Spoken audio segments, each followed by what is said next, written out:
bonjour à tous. Ravie de vous retrouver du coup sur cette troisième session de webinaire sur la loi Egalim.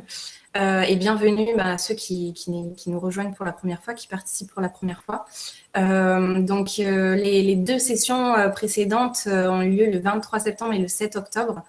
Voilà, comme Valentin l'a dit, on vous enverra, si vous n'avez pas pu suivre les deux premières sessions, on vous enverra les vidéos replay. De toute façon, comme pour la précédente session, moi aujourd'hui, je vais faire une courte synthèse en fait sur ce qui a été abordé la semaine dernière, lors de la précédente session, c'était il y a 2 semaines. Voilà, donc dans tous les cas, vous ne serez pas perdus. Donc moi, je suis Anaïs Gascon, consultante en solutions durables. Donc je conseille et j'accompagne les structures dans le privé ou dans le public dans leur transition écologique. Je réalise des missions je les aide dans l'état des lieux, dans la mise en place d'un plan d'action, d'écolabels, etc. Et donc, l'objectif de ce webinaire aujourd'hui, pour ceux qui participent pour la première fois, c'est vraiment de vous aider à décrypter cette loi Egalim et puis de vous donner des préconisations, donc des conseils pour la mise en application. Voilà, et donc ce webinaire est organisé par Ami2. Donc, avant de commencer, je vais refaire un point du coup sur ce qui a été vu sur le sommaire général. Donc, lors de la première session, on avait abordé la première mesure de la loi Egalim qui concerne la restauration collective, donc sur les produits de qualité et durable. Lors de la deuxième session, on avait vu les points sur l'information sur la composition des plats et la diversification de protéines et les repas végétariens. Donc ça, c'était la troisième mesure.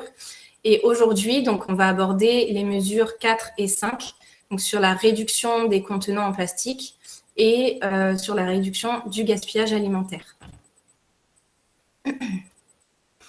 Voilà, donc comme je le disais tout à l'heure, je vais commencer par une petite synthèse sur ce qui a été vu lors de la deuxième session. Et puis ensuite, on abordera, on ira dans le vif du sujet avec les mesures 4 et 5. Donc, toujours avec le même plan, on décrypte un petit peu la loi au début. Et puis ensuite, viennent les préconisations, les conseils, les ressources et outils aussi pour vous aider justement dans l'application de ces lois. Et enfin, il y aura un temps d'échange, questions-réponses, retour d'expérience, bonnes pratiques, etc. Alors, lors de la précédente session, du coup, on avait abordé l'affichage et l'information sur la provenance et la composition des plats. Donc, on avait vu que cette mesure concernait tous les restaurants collectifs, sauf les restaurants administratifs des entreprises privées, avec une échéance au 1er janvier 2020. Et là, donc, la loi vous contraint, en fait, à informer vos usagers au moins une fois par an, par voie d'affichage et de communication électronique, de la part des produits durables et de qualité qui sont servis dans vos restaurants. Donc, ça fait référence à la toute première mesure, en fait, qui vous obligeait à servir au moins 50% de vos produits qui soient durables et de qualité, donc avec au moins 20% de produits bio et le reste avec des labels, des références, etc. Et vous devez aussi les informer des démarches entreprises pour développer des produits issus du commerce équitable. Il y a également un petit complément sur cette deuxième mesure qui concerne ici seulement les restaurants collectifs scolaires, universitaires et les crèches. Donc là, par exemple, les EHPAD ne sont pas concernés pour cette petite précision. Donc là, pour les restaurants qui sont concernés, on vous demande d'informer et de consulter régulièrement vos usagers sur le respect de la qualité alimentaire et nutritionnelle des repas qui sont servis. Donc, qu'est-ce qu'on entend par qualité alimentaire et nutritionnelle? Eh bien, on va le voir juste après. Donc voilà, ce sont des exigences en fait qui sont basées sur 20 repas successifs où on vous demande de veiller à la diversité de la structure du repas et de garantir une variété suffisante pour favoriser les apports en fibres et en fer. Deuxièmement, on vous demande de limiter les plats gras et sucrés. Et troisièmement, on vous demande de favoriser les produits de saison. Voilà, donc les préconisations qu'on avait vues ensemble, c'était tout d'abord de tenir un tableau de calcul de la part des produits durables et de qualité qui sont servis dans vos restaurants. Donc, je vous ai remis ici le lien où vous pourrez télécharger le tableau prêt à remplir. Et donc, une fois que vous avez calculé la part des produits de qualité, vous allez pouvoir afficher vos résultats dans le restaurant et sur le site internet si vous en avez un. Donc, pareil, grâce à ce lien, vous avez un modèle d'affiche à télécharger et donc vous pourrez afficher. La troisième préconisation, c'était de vous servir du guide de référence, le GEM-RCN, que vous connaissez. Donc, pour rappel, le GEM-RCN, c'est le groupe d'études des marchés de restauration collective et nutrition. Donc, en fait, c'est un guide qui permet d'apporter des recommandations qui sont adaptées selon les âges et puis qui a pour objectif d'augmenter les apports en vitamines, en fer, en calcium et de réduire au contraire les graisses et le sucre dans notre alimentation en général. Voilà, et comme j'imagine que tout ça doit être un peu un casse-tête pour vous, du coup, je vous proposais aussi de vous rapprocher d'un ou d'une diététicienne nutritionniste pour vous aider justement dans la composition des menus. On avait abordé aussi, lors de la précédente session, la troisième mesure qui concerne la restauration collective.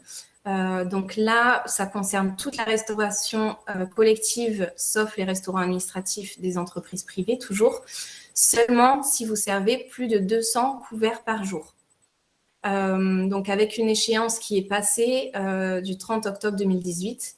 Et là, donc depuis cette date, on demande aux gestionnaires de ces restaurants de présenter à leur structure dirigeante un plan pluriannuel de diversification de protéines. Donc, plan pluriannuel, c'est un genre de plan d'action, en fait. Voilà, vous allez pouvoir présenter des alternatives aux protéines animales et donc, voilà, proposer plus de protéines végétales dans vos repas. Donc, pareil, je vous ai remis directement le lien pour pouvoir vous aider, en fait, dans la réalisation de ce plan pluriannuel. Et une expérimentation ici qui concerne seulement les restaurants collectifs scolaires, qui dure depuis novembre 2019 et jusqu'en novembre 2021, donc ça va bientôt se terminer. Cette expérimentation demandait aux gestionnaires de ces restaurants scolaires de proposer au moins une fois par semaine un menu végétarien. Et donc, pour pimenter le tout, ce menu végétarien doit en plus respecter aussi les exigences qu'on a vues tout à l'heure, qui sont relatives à la qualité nutritionnelle des repas. Donc, on le rappelle, veiller à la diversité et apporter une variété suffisante dans les repas pour les apports en fibres et en fer, limiter les plats trop gras, trop sucrés et favoriser les produits de saison.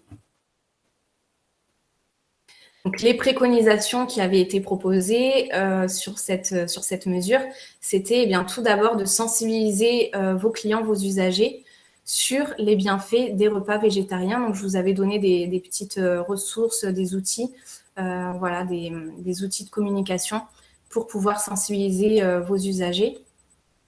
Deuxièmement, tester des recettes en remplaçant juste la viande par un ingrédient végétal. Donc, on avait vu que dans les premiers résultats qui sont sortis de cette expérimentation sur les repas végétariens, ce qui fonctionnait le mieux, en fait, ce qui était le plus apprécié, c'était de garder, en fait, des recettes qui sont déjà appréciées de vos usagers, comme par exemple les pâtes bolognaises, les lasagnes, et de remplacer, en fait, juste la viande par des protéines plus végétales. On vous proposait également de faire élire à vos usagers une recette végétarienne à tester. Donc, ça permet non seulement de les impliquer, mais aussi potentiellement de leur faire adhérer plus facilement à ce changement. Et donc, vous aviez ici sur ce lien accès à un livret de recettes végétariennes et voilà, un guide pour vous aider sur la mise en œuvre. Troisième préconisation sur ce sujet, tout simplement, au lieu d'annoncer, voilà, cette semaine, aujourd'hui, ça va être le repas végétarien, eh bien, pour contourner un petit peu, vous pouvez tout simplement annoncer aujourd'hui, ça va être thème cuisine du monde et on va vous proposer des recettes, je ne sais pas, indiennes ou des recettes d'Amérique du Sud, suédoises, australiennes, ce que vous voulez. L'objectif, bien sûr, c'est que cette recette soit végétarienne pour le coup. Mais voilà, en l'annonçant d'une autre manière qu'avec le mot végétarien, ça permet d'éviter certaines polémiques qui sont encore présentes chez certains. Et donc aujourd'hui, on va aborder directement la 4e mesure de la loi Egalim qui vous concerne sur l'interdiction des contenants et ustensiles en plastique. Donc cette mesure, en fait, elle est déclinée en 3 parties. La première partie, elle concerne toute la restauration, donc la restauration collective, commerciale, etc. Et là, donc, depuis le 1er janvier 2020, on vous interdit en fait de mettre à disposition des ustensiles à usage unique en matière plastique. Donc tout ce qui va être gobelet, verre, assiette en plastique, les pailles, les couverts, pics à steak, les couvercles à verre, plateau repas, pots à glace, saladier, boîtes et les bâtonnets, mélangeurs pour boissons. Donc voilà, il y avait une tolérance aussi pour écouler bien sûr les stocks de produits que vous aviez déjà achetés avant cette date. Mais voilà, sachez que la mise à disposition de ces ustensiles est interdite. Du coup, deuxième partie, là qui concerne les restaurants collectifs scolaires, donc de la maternelle au lycée, là qui porte sur l'interdiction des bouteilles d'eau plate en plastique. Depuis le 1er janvier 2020, voilà, il est interdit en fait de mettre à disposition des bouteilles d'eau plate. Donc, de mémoire, moi, j'ai jamais vu de bouteilles d'eau mises à disposition dans les cantines.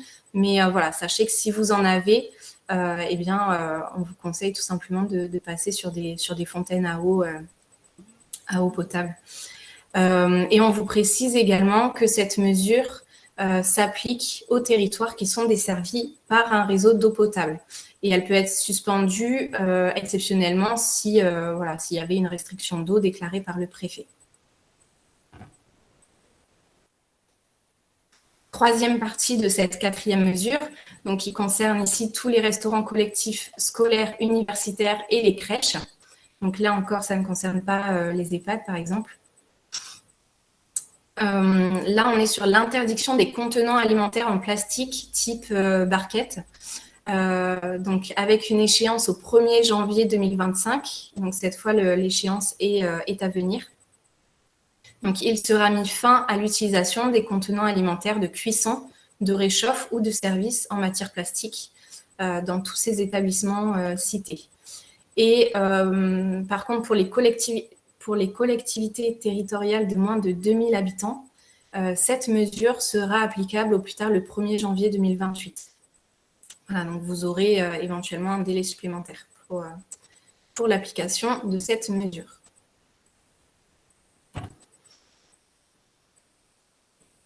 Donc les préconisations sur cette mesure qui concerne l'interdiction des contenants en plastique, eh bien, tout simplement, pour la première partie, donc sur les ustensiles en plastique, donc on le rappelle, c'était tout ce qui était verre en plastique, assiettes, couverts, etc. Eh bien, on vous propose de remplacer tous ces contenants qui vous restent par de la vaisselle réutilisable et lavable. Alors, attention aux gobelets en carton, par exemple, même s'ils sont compostables ou recyclables. Voilà, on privilégie quand même la vaisselle lavable parce qu'on dit que le meilleur déchet, c'est celui qu'on ne produit pas. Et puis, parfois, vous savez, vous avez des gobelets en carton, par exemple, qui sont légèrement plastifiés, comme ces verres-là d'une marque qu'on ne citera pas. Et sachez que, voilà, quand c'est le cas, en fait, ces gobelets sont encore plus nocifs pour l'environnement que finalement des gobelets qui seraient entièrement en plastique. Concernant l'interdiction des bouteilles d'eau plate en plastique, donc si vous en aviez à disposition dans vos cantines, eh bien, vous pouvez adopter tout simplement la fontaine à eau, donc qui est rattachée au réseau d'eau de la ville, avec un système de filtration, etc. Et vous pouvez aussi inviter vos usagers à apporter leurs propres contenants, donc leurs gourdes ou leurs éco-cups.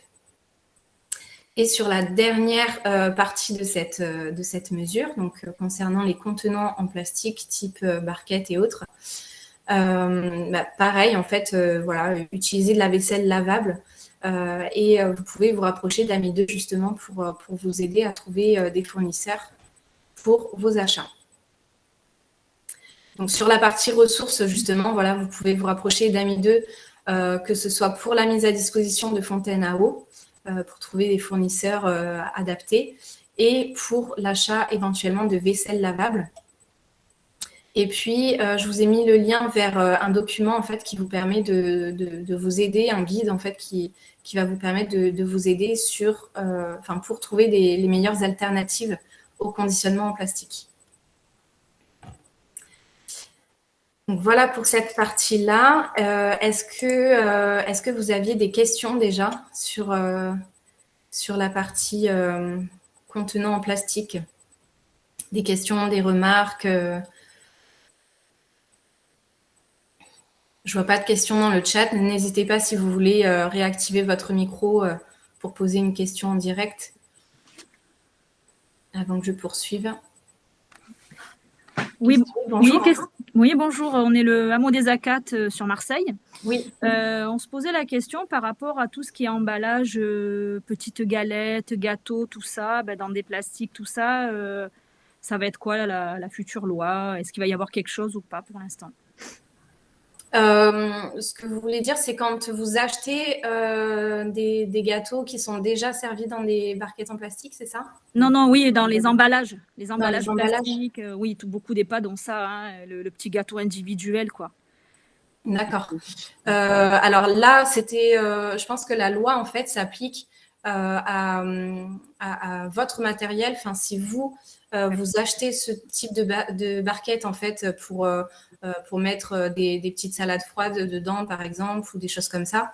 Après, si vous achetez des gâteaux, des desserts qui sont emballés dans du plastique, voilà, là, ça ne fait pas partie de l'interdiction pour le moment, en tout cas. D'accord. Merci. Je vous en prie. Donc, s'il n'y a pas d'autres questions, du coup, je vais poursuivre sur la 5e mesure. Hop. On va quand même essayer de s'amuser. Donc là, on arrive à la 5e et toute dernière mesure de la loi Egalim qui concerne la restauration collective, donc sur la réduction du gaspillage alimentaire. Alors, tout d'abord, je vais recontextualiser un petit peu, puisque c'est quand même un vaste sujet. Le gaspillage alimentaire, ça représente en fait 10 millions de tonnes de nourriture consommable qui est jetée chaque année. Donc, ça représente environ 150 kilos par habitant et par an. Donc, sur toute la chaîne d'approvisionnement en fait, de la nourriture, que ce soit l'extraction des matières premières agricoles ou la transformation, conditionnement, le transport, la distribution et enfin pour la consommation finale. Voilà, sur tout ce cycle-là, en fait, il y a en tout 10 millions de tonnes de nourriture qui est jetée chaque année. Et donc, on a souvent tendance à accuser un petit peu la grande distribution qui produit beaucoup de gaspillage. Et voilà, selon les chiffres, sachez que la grande distribution représente 750 000 tonnes de gaspillage par an, contre 1,08 million de tonnes pour les cantines et les restaurants. Et enfin, ce sont les ménages en fait qui sont les plus mauvais élèves, avec 2 millions de tonnes de nourriture consommable qui est gaspillée chaque année.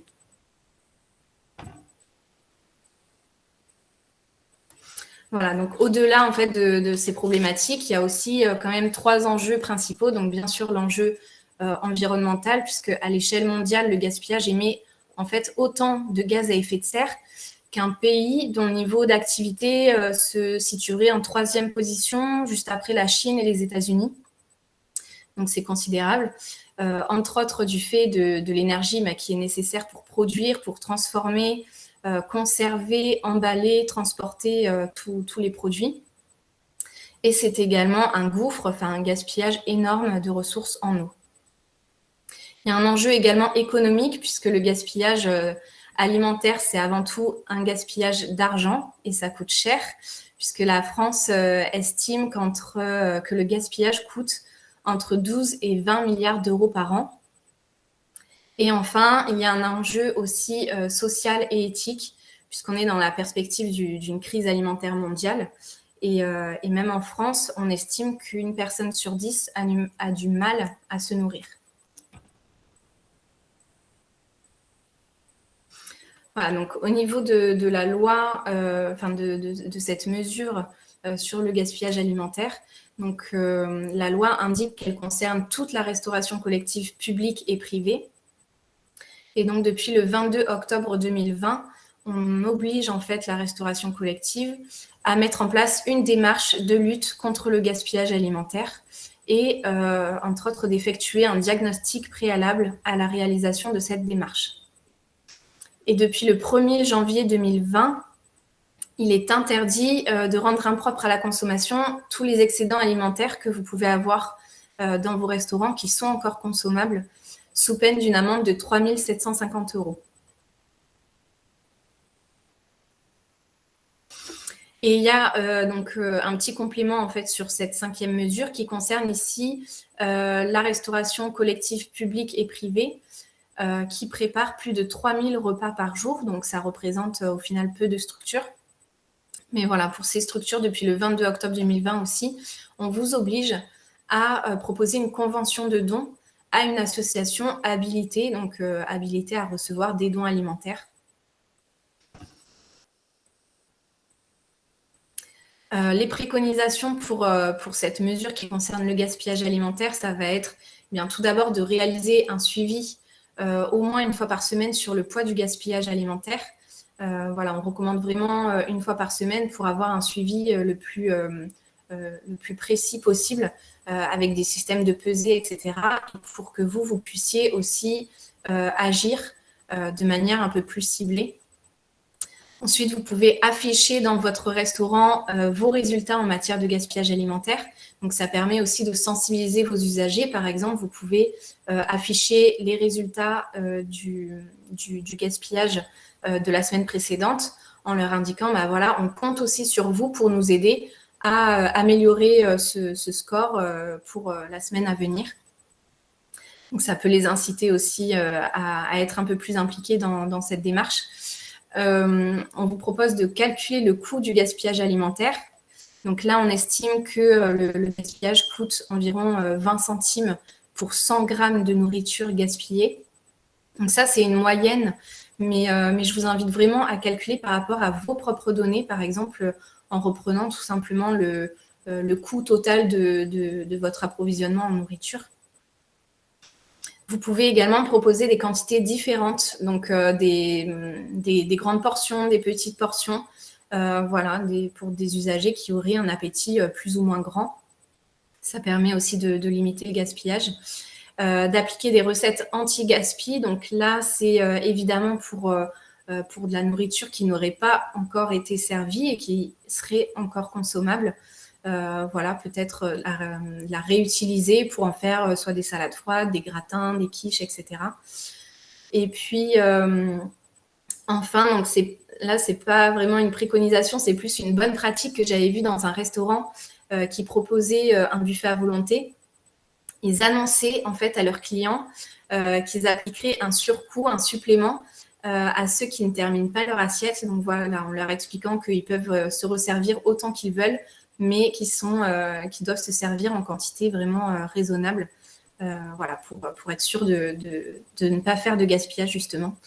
Donc moi, bien sûr, je ne vous vois pas appliquer, demander un supplément à vos usagers, mais voilà, vous pouvez le transformer sous forme de jeu et proposer, je ne sais pas, soit une récompense justement à ceux qui ne font pas de gaspillage ou au contraire trouver une autre forme de pénalité pour ceux qui gaspillent sous forme de jeu toujours. Et donc pour ce qui concernait les dons aux associations habilitées, donc je le rappelle, c'est pour toute la restauration collective qui sert plus de 3000 repas par jour. Voilà, donc bien sûr donner du coup les excédents alimentaires à une ou des associations locales qui seraient habilitées. Communiquer aussi sur les dons réalisés. Pourquoi? Tout simplement parce que ça va permettre de valoriser déjà votre image à vous, mais ça va permettre aussi de valoriser l'association à laquelle vous donnez des dons. Et puis, vous pouvez demander justement de faire intervenir cette association ou une autre pour venir animer, pourquoi pas, des ateliers de sensibilisation au gaspillage alimentaire. Donc, je pense notamment aux cantines, voilà, qui pourraient faire venir une association justement pour sensibiliser les élèves au gaspillage alimentaire. Et puis, vous pouvez mettre en place aussi des partenariats avec les conserveries ou, vous savez, des associations ou des entreprises qui peuvent récupérer certains restes alimentaires pour fabriquer, pour faire d'autres produits alimentaires. Par exemple, je sais que le pain peut être réutilisé pour être refermenté et en faire de la bière. Ou alors, certaines entreprises récupèrent le pain aussi pour en faire des biscuits apéritifs ou voilà, ce genre de choses. Donc, vous pouvez vous renseigner auprès de vos réseaux d'entreprises locales voilà, pour savoir s'il y a des démarches qui peuvent être faites en ce sens. Donc, voilà, même si vous ne servez pas plus de 3000 repas par jour, vous pouvez quand même tout à fait voilà, appliquer ces préconisations qui peuvent vous permettre d'aider déjà une association et puis de valoriser justement tout ce qui est, de vous aider à valoriser tout ce qui est gaspillé. Il y a une petite question, Anaïs, oui. parce que celle-là, il faut peut-être la prendre directement.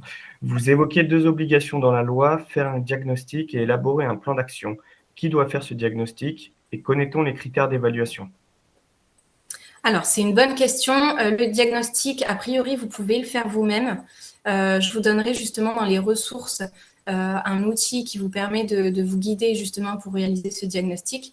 Après, vous pouvez tout à fait décider de le déléguer à une personne ou un organisme extérieur. Mais voilà, normalement, vous devriez être à même de le réaliser vous-même si vous préférez. Connaît-on les critères d'évaluation? Alors, les critères d'évaluation, sur quoi exactement du coup? Parce que, alors, si vous voulez, ce que je ferai, c'est qu'en fin de ce webinaire, je vous montrerai du coup à quoi peut ressembler le diagnostic. Ça vous donnera une idée un petit peu plus précise peut-être de ce qui vous sera demandé. Oui, alors désolé, en complément de ma question, les critères d'évaluation, je parlais surtout des critères nécessaires à la démarche du diagnostic. Alors si c'est possible de le faire nous-mêmes, bon, on les définit nous-mêmes, hein. Et c'était aussi par rapport au plan d'action qui suit. Mais dans ce cas-là, on les fait nous-mêmes. Voilà, selon un guide, j'imagine que vous allez nous donner à la fin. Oui, mais vous avez raison. C'est vrai que la loi est un petit peu floue. Elle vous demande d'appliquer une démarche de lutte contre le gaspillage alimentaire, mais il n'y a rien vraiment de très précis voilà, sur le contenu de cette démarche. Donc, à vous, en fait, de réaliser le diagnostic, c'est-à-dire, comme je vous le disais, de mesurer un petit peu, de réaliser un suivi déjà toutes les semaines, de savoir combien de nourriture est gaspillée et d'essayer de mettre en œuvre des actions pour réduire petit à petit ce gaspillage. Donc, comme je vous le disais, via des partenariats ou via des dons ou voilà, via une réutilisation avec des recettes anti-gaspillage, ce genre de choses. Merci. Je vous en prie.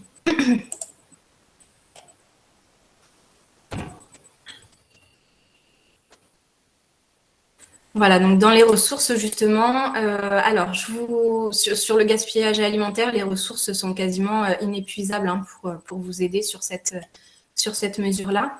Donc, je vous ai mis tout d'abord le lien qui vous permet de télécharger la convention de don en format Word, donc qui est vraiment prête à remplir, voilà, un document déjà pré-fait.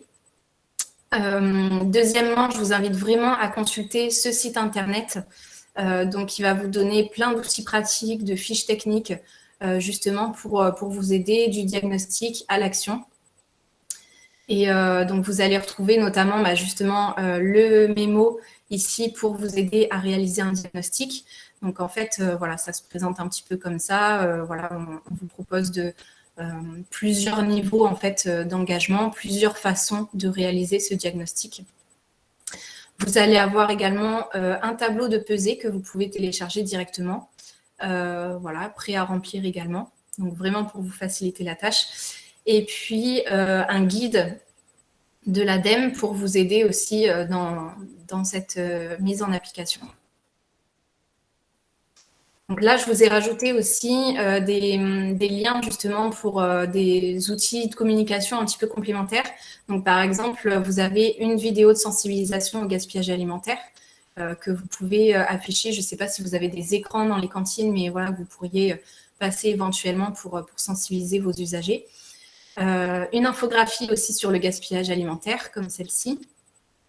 Et puis, voilà, vous aurez plein d'autres outils de communication, en fait, et de sensibilisation. Et enfin, des conseils plus complémentaires et plus personnalisés en fonction de votre structure.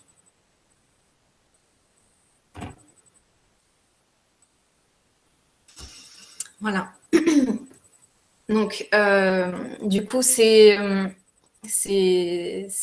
tout là sur les 5 mesures. On a bien abordé du coup les 5 mesures de la loi Egalim qui concernent la restauration collective.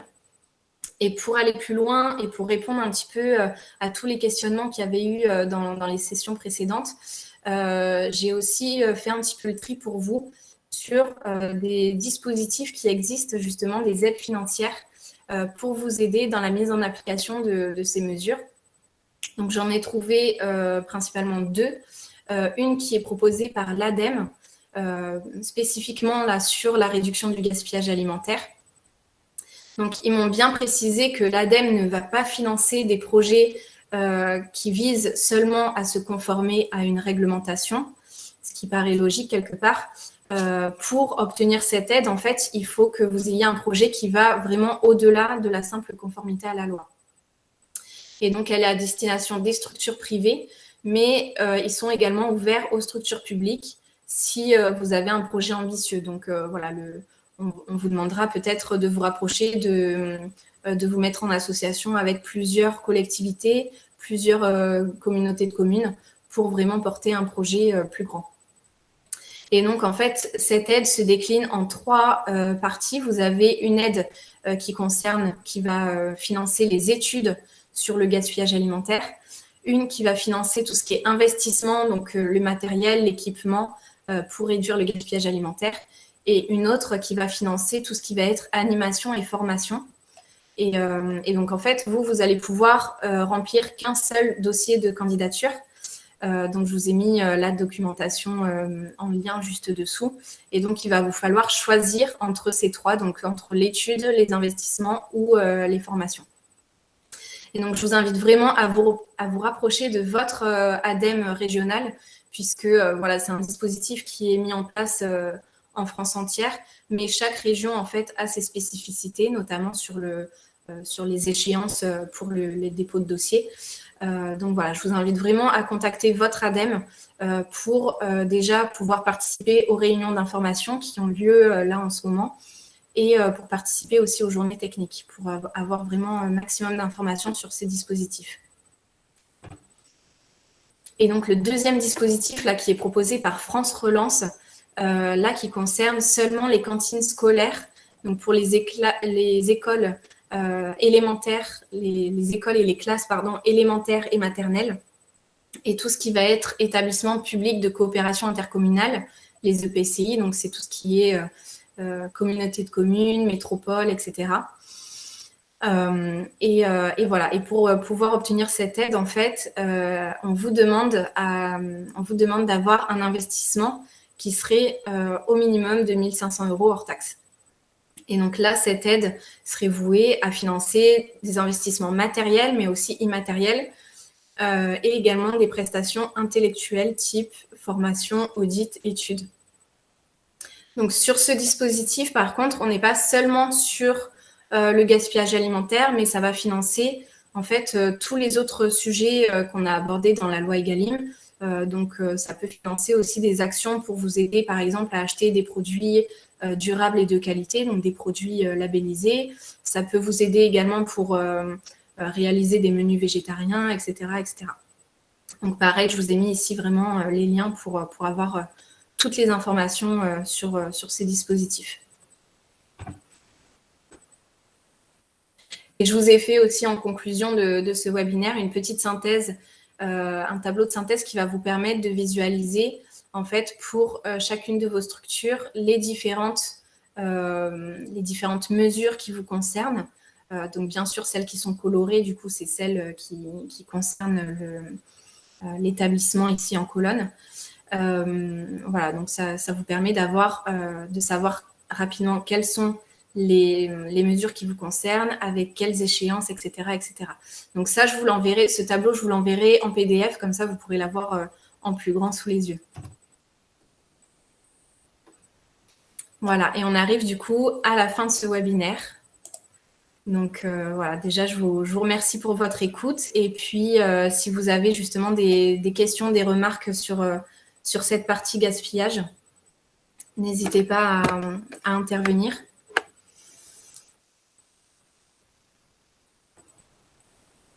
Je reprends aussi une question qui avait été évoquée lors de la précédente session, en attendant peut-être que les questions s'écrivent sur le chat, sur les sanctions qui seraient appliquées sur ces mesures. Alors là, la sanction que je vous ai donnée tout à l'heure de 3 750 €, je crois, sur le fait de rendre impropre à la consommation, de rendre impropre à la consommation la nourriture qui serait encore consommable.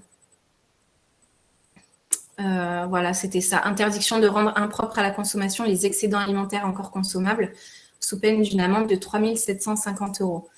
Donc, à part cette amende, à part cette sanction, en fait, voilà, je me suis renseignée vraiment auprès de plusieurs juristes, etc. Et effectivement, il n'y a pas de sanctions pour le moment évoquées sur les autres mesures.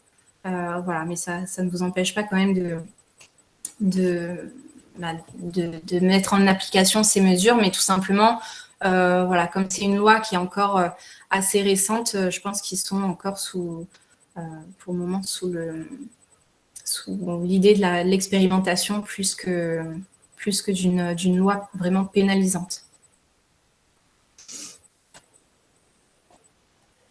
Est-ce qu'il y a des questions sur le gaspillage alimentaire ou peut-être de manière plus globale, puisque je vois que la plupart d'entre vous étaient présents aux autres webinaires aussi, de manière plus globale sur Egalim, des choses qui n'auraient pas été abordées ou des questionnements? Alors, en attendant, pour préciser aussi peut-être ce qu'on appelle par gaspillage alimentaire, puisque certains restaurants peut-être donnent les restes alimentaires à des poules ou des cochons d'une ferme voisine ou ce genre de choses. Il faut savoir que tout ce qui va être, si vous compostez de la nourriture ou si vous donnez des restes de nourriture à des animaux, etc., ce n'est pas, c'est du gaspillage alimentaire. C'est considéré quand même comme du gaspillage alimentaire. En fait, tout est, c'est considéré comme du gaspillage alimentaire à partir du moment où en fait la nourriture ne reste pas dans la chaîne alimentaire destinée aux humains. Donc, c'est-à-dire que par exemple, si vous donnez comme l'exemple que je donnais tout à l'heure, si vous donnez les restes de pain à une entreprise qui va les réutiliser pour fabriquer de la bière, par exemple, avec la fermentation, etc. Là, ce n'est pas considéré comme du gaspillage puisque la bière va être directement reconsommée voilà, par l'homme. Donc, il y a vraiment quelque chose d'assez précis sous ce nom de gaspillage alimentaire, mais voilà, c'est une petite précision à connaître. Donc, j'ai une question. Y a-t-il des autorisations, dérogations de consommer des aliments secs dont la DLC est dépassée, dont on sait qu'ils ne présentent aucun risque? Alors, les autorisations, alors ça, c'est une bonne question puisque malheureusement, dans le secteur de l'alimentation, je ne connais pas encore toutes les réglementations, toutes les normes HACCP qui existent et qui contraignent beaucoup ce secteur. Donc voilà, je sais que c'est assez contraignant justement toutes ces normes et sur notamment les dates, les DLC comme vous dites. Mais je sais que d'ici 2026, normalement, la loi va évoluer et va contraindre les producteurs ou les distributeurs à afficher en fait sur les produits vendus, en plus de la DLC, ils vont devoir afficher une mention obligatoire reste consommable jusqu'à. Et donc, ça permettrait de mentionner que voilà, la date limite de consommation peut être, un produit peut être de préférence consommable jusqu'à telle date, mais il reste quand même consommable jusqu'à telle date. Et donc, ça permet de poursuivre un petit peu la durée de consommation.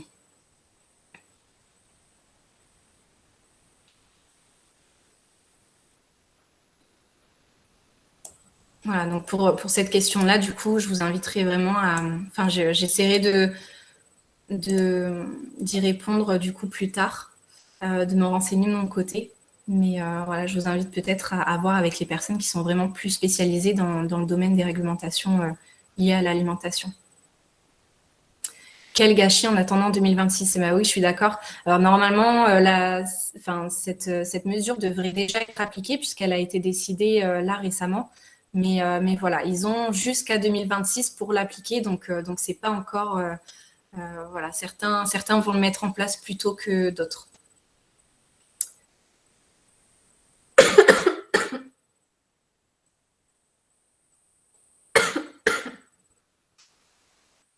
Est-ce qu'il y a d'autres questions? N'hésitez pas à prendre le micro directement si vous le souhaitez. Est-ce que, par exemple, vous avez dans vos restaurants des produits qui sont en général plus gaspillés que d'autres ? Est-ce que vous remarquez que ce qui se gaspille le plus, c'est le pain ou c'est les desserts ou le fromage ou... Est-ce qu'il y a... Est-ce que vous remarquez comme ça des choses plus ciblées sur lesquelles vous pouvez agir plus facilement ?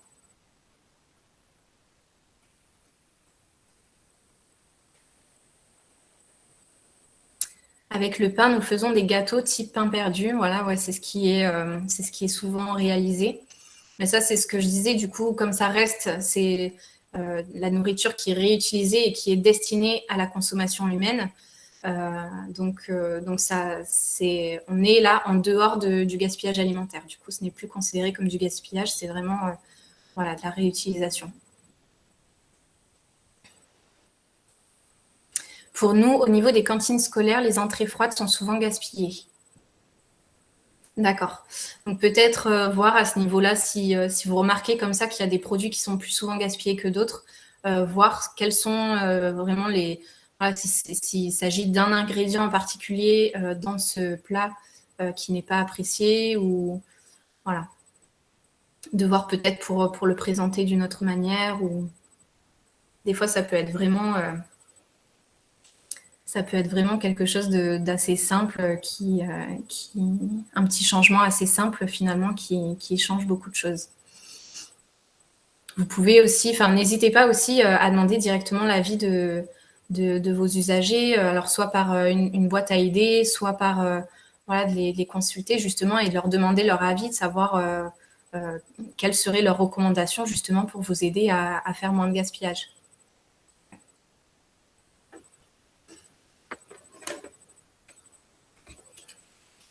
Est-ce que vous avez d'autres difficultés aujourd'hui pour vous conformer à cette loi, soit à cette mesure sur le gaspillage alimentaire, soit à la loi Egalim en général? Est-ce qu'il y a une des mesures évoquées de la loi Egalim qui vous pose problème plus que d'autres? Nous pensons que les agents de cantine ont un travail à faire. Oui, il y a une partie formation, vous pensez, qui est importante à réaliser? Formation, sensibilisation peut-être. Les restes sur les plats principaux peuvent être aléatoires en EHPAD d'une journée à une autre. D'accord, donc oui, il y a des structures où c'est vraiment... voilà, pas sur... le gaspillage ne se fait pas sur un ingrédient ou un plat particulièrement, ça se fait vraiment de manière aléatoire, comme vous dites. Donc là, c'est plus compliqué du coup de pouvoir agir, mais voilà, peut-être réduire un petit peu les quantités à ce moment-là, ou demander directement à vos usagers voilà, pourquoi ils n'ont pas pu finir leur assiette, est-ce qu'il y a quelque chose qui ne leur plaisait pas, etc.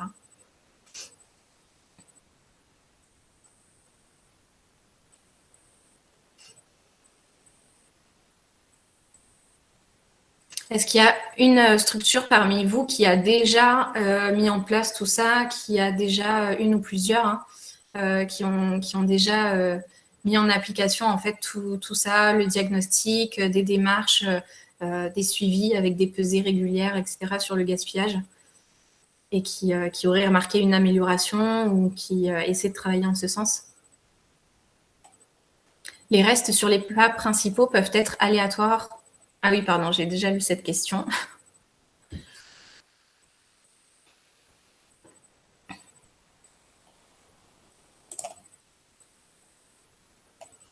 Si vous avez des difficultés aussi au sujet des contenants, pour remplacer les contenants alimentaires en plastique, on est déjà passé sur ce sujet, mais n'hésitez pas quand même à reposer des questions, voilà, si vous avez des difficultés. Ou est-ce que vous avez un retour d'expérience à nous faire partager, des bonnes pratiques, des choses qui ont marché dans votre restaurant que vous souhaiteriez partager?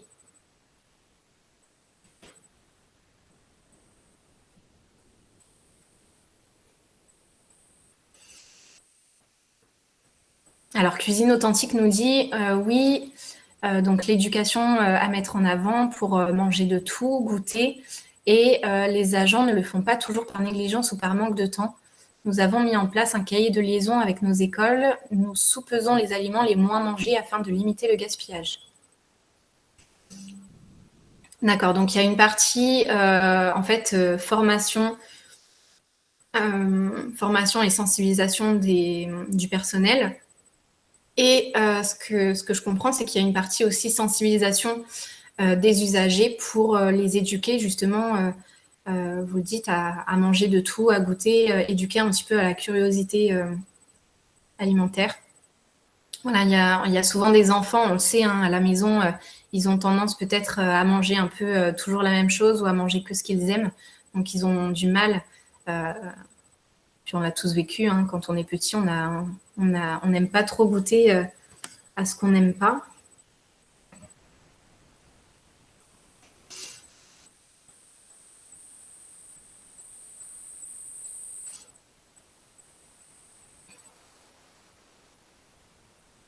Est-ce que justement, Cuisine Authentique, vous avez mis en place des petites astuces pour justement faire adhérer les enfants ou vos usagers à des plats qu'ils auraient peut-être moins l'habitude de manger?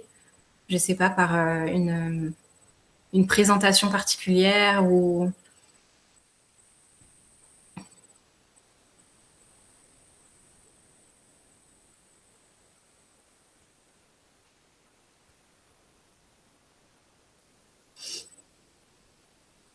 Vous pouvez prendre la parole directement.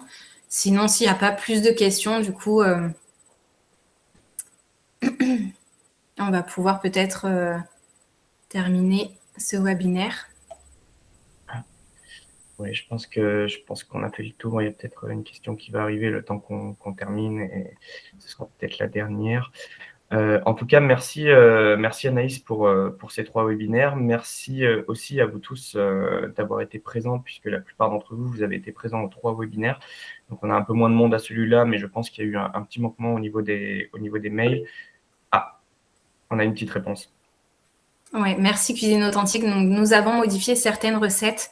Le chou-fleur est préféré en chaud et les aliments sont appréciés en sauce tomate. Ouais, très bonne idée. Voilà, c'est peut-être mettre des légumes, peut-être les mixer pour en faire des sauces ou ce genre de choses. Ça peut être une vraie astuce. Oui. Je laisse Valentin terminer. Ouais. Du coup, je disais merci, je vais continuer. Je disais merci à vous tous d'avoir été présents à ce webinaire. Première chose, je tenais à rappeler que Anaïs est réellement notre nouvelle partenaire dans le domaine développement durable et RSE. Elle est aussi, vous pouvez aussi la solliciter en dehors de ce webinaire lorsque vous avez des besoins pour votre établissement. C'est quelque chose qui est faisable. Il y a des partenaires d'Ami2 à partir de maintenant de façon réelle. De notre côté, pour Ami2, on va, d'ici la fin de semaine prochaine, on va vous fournir les 3 heures de vidéos que vous avez faites, donc les 3 webinaires, une liste des fournisseurs Egalim Ami2, avec, on va voir comment on va la designer, mais vous aurez toutes les informations nécessaires. Anaïs a aussi évoqué le sujet d'une affichette pour l'établissement, on va vous la fournir. Donc après, libre à vous d'utiliser celle qui est accessible en ligne. Il me semble que tu as donné le lien dans ton support, ou d'utiliser celle qu'on va vous fournir. Le support des 3 présentations d'Anaïs, on va vous l'envoyer aussi. Et puis autre chose, vous avez des délégués régionaux Ami2 sur vos régions. N'hésitez pas à vous rapprocher d'eux lorsque vous avez besoin d'un accompagnement quelconque. On est là pour ça, c'est notre travail au quotidien auprès des établissements adhérents d'Ami2. On a un service achat, je vois que Valérie est dans le coin et représente le service achat. Elle n'est pas disponible pour le moment, mais c'est possible de vous mettre en relation avec Valérie ou David au service alimentaire achat lorsque vous en aurez besoin à l'avenir. Donc, merci pour tout en tout cas. Ça fait plaisir de voir qu'il y a du monde qui se présente pour des webinaires, et puis c'est que le début. On va relancer un peu tout ça avec Anaïs par la suite pour présenter d'autres webinaires. On a des prestataires aussi de formation en ligne en complément de ce que fait Anaïs. Il me semble de mémoire, par exemple, Cuisine Authentique a travaillé avec l'un de nos partenaires il y a quelques temps, et le retour que j'en ai eu, il me semble que ça s'est bien passé, si c'est bien Cuisine Authentique. Donc, n'hésitez pas à vous rapprocher de vos délégués régionaux Ami2, et puis je vous remercie pour votre présence à ce webinaire. Si Anaïs, tu veux conclure avec quelque chose. Oui, merci tout d'abord Valentin, merci l'équipe d'Ami2 pour avoir organisé ce webinaire avec moi. Pardon, et merci bien sûr à tous les participants. J'ai vu qu'il y en avait beaucoup d'entre vous qui sont là, qui ont participé depuis la première session. Donc voilà, merci d'être fidèles et d'être réguliers, d'avoir été réguliers sur la participation à ce webinaire. Et pour les autres, bien sûr, comme on l'a dit, on vous enverra vraiment tous les supports de présentation, tous les outils en fait pour vous aider dans la mise en œuvre de cette loi.